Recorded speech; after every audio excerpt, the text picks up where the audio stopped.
Principal Matters Podcast, episode 367.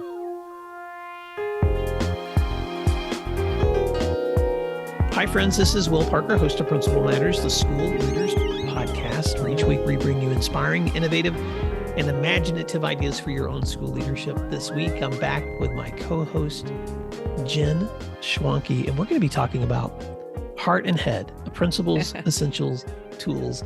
And Jen, it's so great to see you. I want to set this conversation up by letting readers know, or listeners know, that they can be readers, because I'm holding in my hand, even though this is an audio recording, I'm holding in my hand the ASCD Education Leadership magazine. And this past month, you had an article that you shared out called Heart and Head, a Principal's Essential Tools. Why don't you set up what motivated you to share this work? And because I know you got some wonderful stories here, but we're going to take some time today to just unpack why, as leaders, it's important for us to keep that healthy tension in balance between what's going on in our hearts and in our heads. Right. Yeah, this was an article that came out of an article I had read probably 2, 3, 4 years ago, and it had nothing to do with education. I love reading about cooking, cookbooks, those types of things. And I think this was in an episode of Bon Appetit, perhaps. I don't even remember. And it was a kind of a profile of certain chefs and the tools, their most essential tools. And so they would profile the chef and say where they worked and say what kind of food they cooked. And then they would explain what their most essential tool was. And so there was the one who said, oh my goodness, my hand mixer. Another person said my stand mixer. Another person said, my rolling pin, my butcher paper, my parchment paper, whatever. And then one chef said, my most essential tool is my hands. And it really struck me because I, as someone who cooks a lot, my hands are magic. I can squish ground beef. I can cut things. I can, slice things, dice things, fry things. My hands are what tells me how the food is cooking. And so I've thought about that. It kind of mulled over in my brain for the longest time. And then that made me start thinking about what it is that principals need. What are their most essential tools? It's easy to think, well, my walkie-talkie or my attendance program or my secretary or any number of the things that make our work possible. But I really wanted principals to think about what they have already that they're using as an essential tool. What I love about this is years ago, Mercedes-Benz had a image that they placed out in a magazine copy. And I've found this image and I've used it some in conversations with leaders.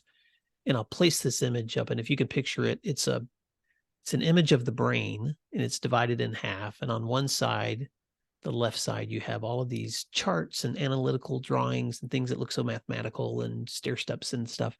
And on the right side of that brain, you've got all kinds of color and passion and music symbols and flowing manes of horses running in the wind. Right. And so, and the point is that when you look at a human brain, even scientists recognize that certain parts of your brain are more stimulated by what you're doing. And so my question is to leaders is always like, okay, can you think about that teacher in your building that you say is your magic teacher? Like, what are they doing that's magic? Well, what are they doing right now that's showing that they use both the analytical side, but they're also using that creative, passionate side? And so what I love about your analogy is you're asking the same question. Educators and as leaders, how are you relying on both that methodical, important head side of your work, but then also how are you relying on that heart part of your work? Because it actually takes both for kids to learn and for buildings to flourish. Well, exactly. And I think that one of the mistakes principals make is they rely too heavily on one side or the other because they think they should. I've worked with principals before who say, I follow policy. I follow guidelines. I know our teacher contract. I know what I should do. I know the rules. And it's like, well, yeah, but where's the human being in that? Where is your heart? Where is the connection that people need to feel with you as a leader? Similarly, principals sometimes say, okay, I'm just going to connect. I'm going to build my relationships, right? We talked about that for years. Build relationships, build relationships. That doesn't mean that we greet everybody in the morning, have a great day, and then let them do whatever they want without guidance and support. So it's a balance, as with everything in life, right? It's a balance of having both. So take a moment, Jen, and just walk us through, because you have taken some time in this article to walk readers through, but I want to give listeners the opportunity to think about what that looks like in practice, especially from the role of a principal. Well, that's a great question.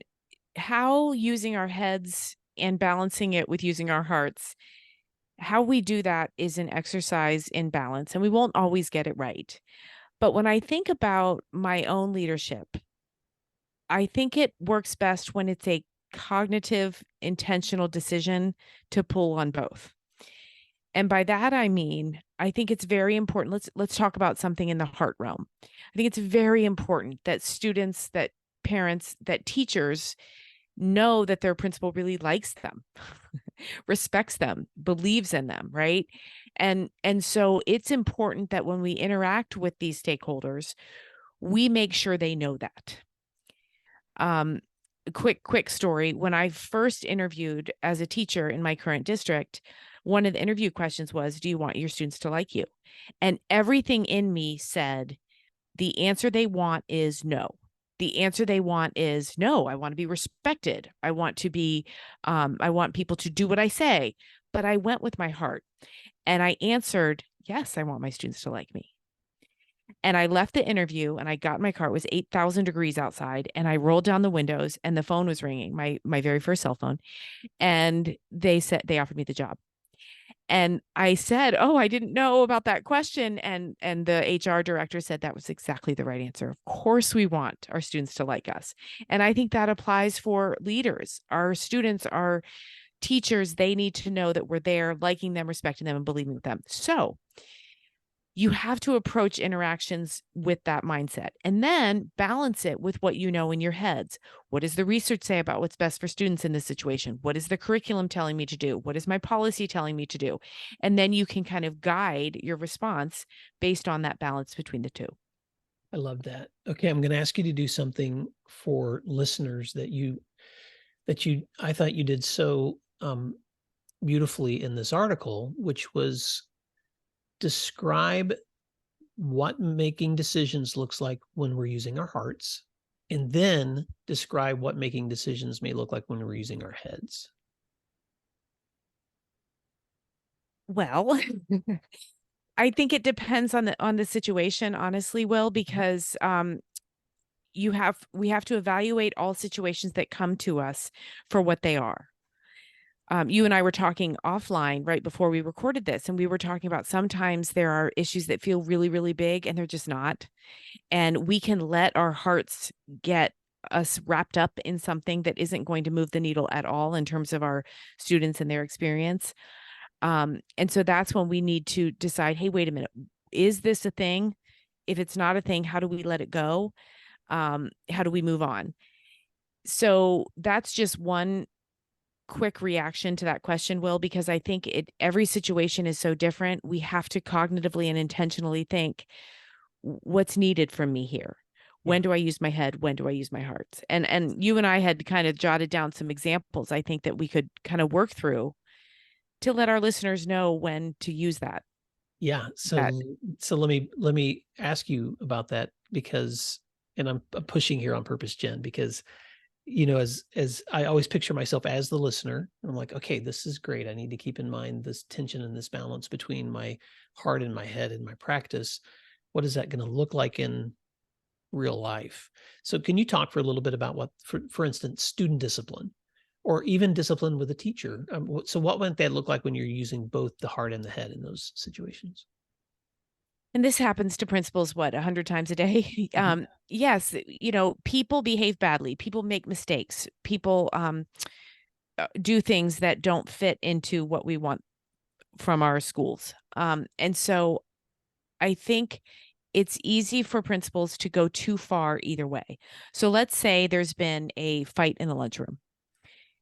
it's easy to bring both kids down and say, okay, you both swung, you're both out 3 days. I'm calling your mom. See ya on Friday. But I think there's no kid swings without having a reason. And that's not to say I'm not saying the reason is justified. I'm saying that that kid in that moment was overrun with feelings and needs someone to know that, right? And so as a principal, I always found it so helpful to say, I know you don't want to be here. I know you're upset. I would be too. Can you tell me how you're feeling? And then that helps you get into the mind of that student, and at the very, very least, give them that moment of being heard and seen. Then once you feel like you've got that picture in your heart, then you can say, okay, but unfortunately we did have this significant disruption, and there are people that are hurt, even if it's emotionally. So we're going to have to talk about the repercussions of this incident. And then you shift into what you know is best using your head. Again, your policies, your guidelines, your protocols, your discipline ladder, whatever it is that fits best with your school. And this certainly applies with disciplining teachers too. These situations I feel like are so incredibly complex, because for every teacher that has made a mistake, there's 100 people watching how you handle it. And so you have to rely on ethical, fair, due process responses. But you also need to know that probably no human being woke up this morning and said, I really want to get in trouble with my principal today. Nobody says that, right? And so you have to think about how the need that people have to be liked, respected, and believed in, how that plays out in this person's mind. So I want to give a couple of examples that are coming to my mind too, Jen, because I can remember an incident that we managed years ago when I was a high school principal of a student death. And those are sometimes the most traumatic situations you're ever going to go through. And I remember it was the first time as a principal that I had to write something to the community explaining where we were in terms of responding to this tragedy, how we were going to be supporting kids through the presence of counselors, some upcoming memorials that had been planned in the communities. So it was both informational, but this was also a very sensitive situation. And I remember at the time drafting the email and, having let my team see it, but then I actually showed it to my wife before it was going to go public. Missy was also a parent now in my school, but she's a trusted confidant, because she'll usually tell me what she thinks. And she said, well, that's very helpful information, but I haven't heard your heart at all in this letter.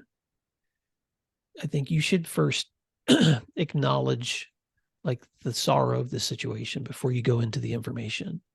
Right. And that was so helpful, because I rewrote the letter to make sure that it expressed the heart of what was happening, not just the information that was needed.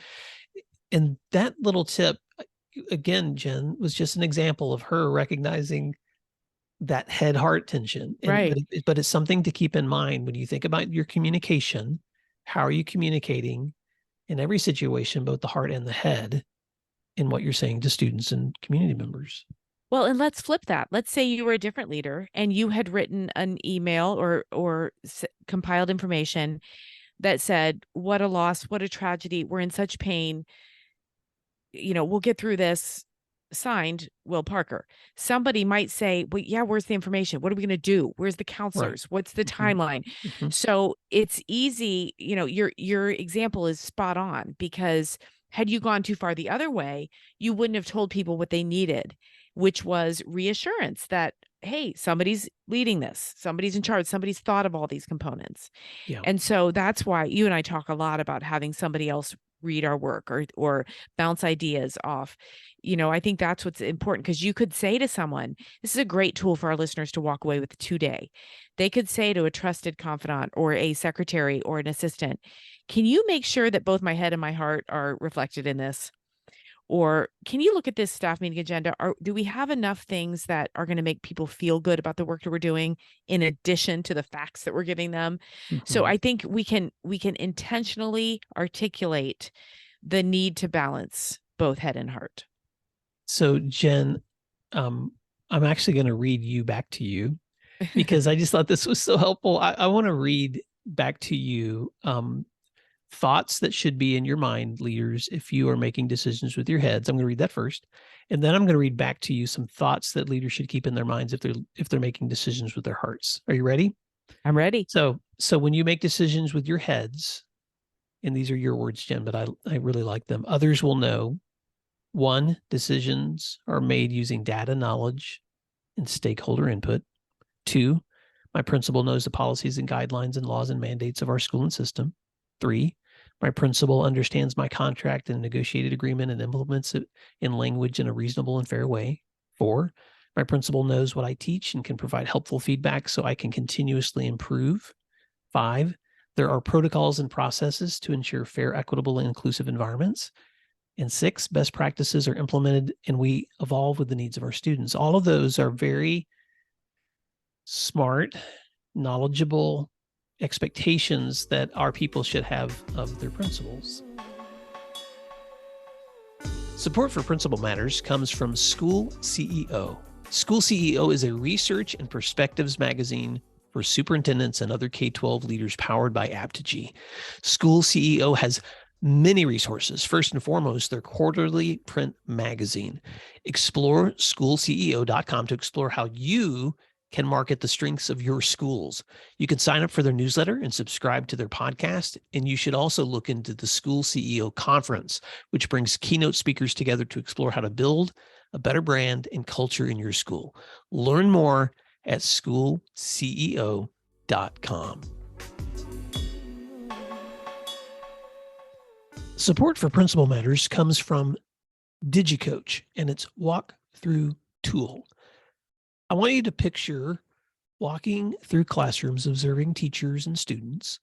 In just 10 minutes, you hope to see good instructional strategies and student learning taking place, or maybe you have some questions about something missing from instruction or planning. Instead of taking 30 minutes to write a follow-up email or leaving your teacher unsupported, wouldn't it be great to have an app on your phone or tablet where you could send immediate feedback while also collecting data? Enter DigiCoach, a customizable walkthrough and coaching tool created by school leaders for school leaders with thousands of pre-written, research-based commendations and coaching tips empowering you to provide quick, actionable feedback. DigiCoach is not an evaluation tool. Instead, it is an easy-to-use feedback and coaching tool, an efficient way to store your notes and to collect data for improving student outcomes right in your hands. It can be used on iPhone, Android, or tablets and includes speech-to-text functions. Make the most of your walkthroughs with a tool that saves you time and enhances meaningful feedback to your teachers. Go to digicoach.com to learn more, and please tell them Principal Matters recommended you check them out. That's digicoach.com. Well, and let me jump in. I don't remember if I said this in the article or not, but I do know that we don't all have to walk around being an encyclopedia of information, right? Any one of those that you just read, the principal can easily say, you know what, I know there's a policy on that. I'm going to get back to you. Or let's take a look at the negotiated agreement together to see what the language guides us to do. So it's not like we all have to have this mastered and memorized to rely on our intellect and our cognition, but we have to know where to find it. So side note. Yeah. And so the flip side of that, when we make decisions using our hearts, others will know. And again, I'm using your words. 1, my principal likes me, respects me, and believes in me. 2, I add value to this community. 3, I will make mistakes, but they do not define me as a person or professional. 4, my principal is gracious and empathetic. And 5, expectations and goals are set because they are attainable, reasonable, and will make us better. Well, that list sounds doable, right? I'm thinking about an example of a time that I relied too much on my heart. And this was probably 10 or 12 years ago, but there was an employee, I was new to the school, and there was an employee, and I know she'd been through a very, very hard time. Somebody in her family had had a horrific accident, and it was just devastating. And a year or two had passed, but I just felt so bad for this person, right? And she came to me and she said, I'm almost out of absence days. I really need to go to this appointment. Oh, what do I do? There were tears and my heart just broke for her. And so I said, and I'm actually shocked I did this. I took her absence form and I ripped it up and I said, we'll be okay. We'll cover for you. She said, oh, thank you, thank you, thank you. Well, then about 5 days later, she was back in my office, tears. I'm so sorry. I'm out of days. I need another day. And I thought, huh. And I said, okay. And then she did it again. And I thought, I've been had. I don't think I was deliberately manipulated, but what I should have done from the get-go is, okay, how can I help you solve this? Is there a sick leave bank? Is there a way that you could take this appointment and do some flex time? I could have still relied on my heart without breaking our district policy, right? I could have done all of that. And looking back on that moment, that's kind of why I started thinking I have, the chef's hands. I have the essential tools. I have my heart to rely on. But man, I also know that if I'm going to be fair and I'm going to be a leader that's thought of as relying on equitable mandates, I need to do both. And we can't ever just say, nope, this is the way it is, relying on our heads or our hearts. Oh, I'm so sorry. Oh, here, let me break the rules for you. That's a great example, Jen. And so I want to just speak to that as we're wrapping up, because there's a tension that it seems like is constant in every school. And it's the tension between, are we following protocols, doing things the way we're supposed to? Are we caring for kids and making sure that we're understanding where they're coming from and giving them the sympathy and the empathy that they deserve? And that tension is actually two sides of the same coin. We need both. We need expectations and policies and standards and structure so that we can have the kind of place where creativity and passion and awe and discovery and empathy can exist. And so, Principal Matters listeners, I don't know if this is helpful for you, but it's just helpful for me when I'm stepping into a day or any situation to recognize that both of those can be present at the same time.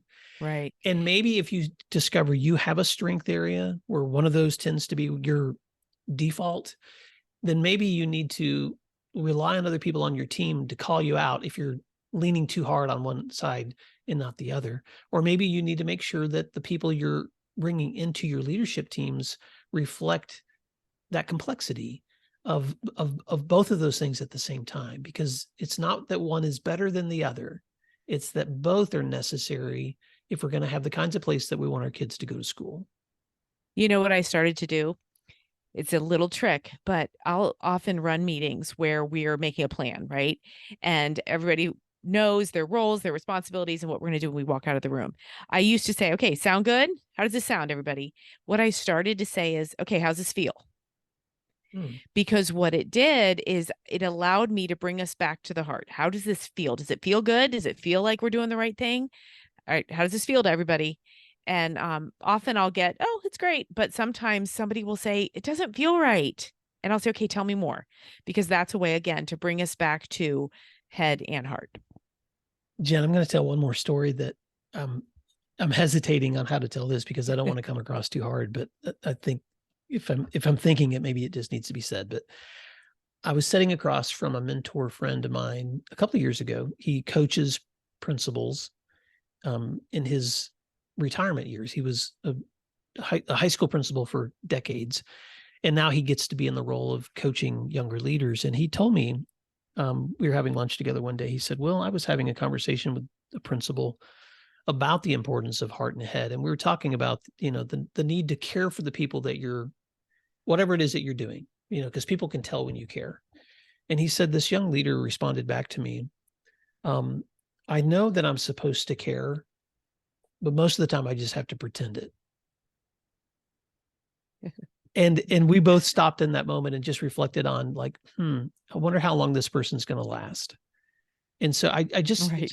so I just want to stop here for a moment, because I think it's important when we're talking about heads and hearts to just recognize you can't manufacture this. Right. So you can't manufacture this. You can be mindful of it. But if you find yourself pretending that you understand policies and procedures and things that you don't, then go back and do your homework. But if you find yourself pretending that you care about kids and teachers that you're working with, I think you might need a different profession. Right. Because Right. because you need to be sincerely committed to both if you're going to see the kind of environment that you want a child to be in every day. Right. And that might be a future episode, because I do think indifference is a sign of something bigger.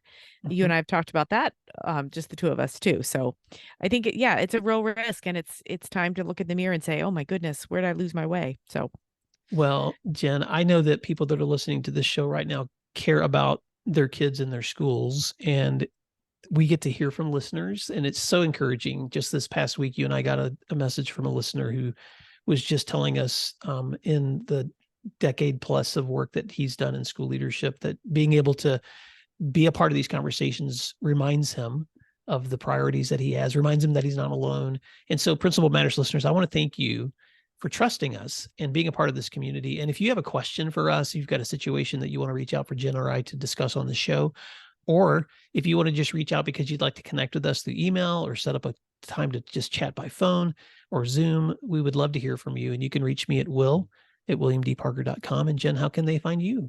they can email me at jenschwanke@gmail.com.